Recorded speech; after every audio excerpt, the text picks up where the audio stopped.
Sa godinama i iskustvom postajem sve mirniji i sigurniji u sebe.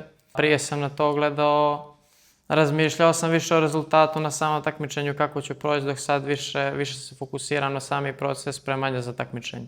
Oporavljam se samo jačim treningom i boljoj disciplini, znam na čemu ću da poradim i to ispravljam za sljedeći put. Boravak u Sairo hotelu je stvarno jedno izvanredno iskustvo.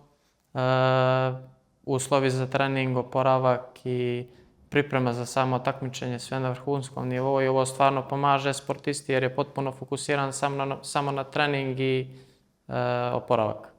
Crnogorski olimpijski komitet nam daje podršku samim pripremama za jača takmičenja kao što su olimpijske igre, evropska prvenstva, svetska prvenstva i samim tim nam pomaže u samim pripremama, daje nam isto podršku u obrazovanju, novčanu podršku.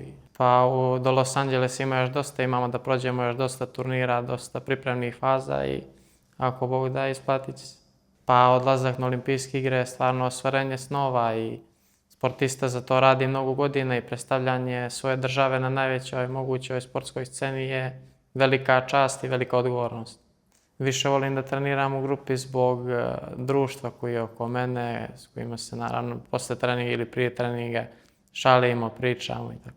Izabrao sam tekvondo zbog atraktivnosti udaraca nogama i to mi se jako sviđa, te nožne tehnike i veoma atraktivno. Radimo neke lagane udarce, laganije, onda stavljamo opremu i krećemo sa sparingom i to je glavna stvar, to je ono što me najviše privlači.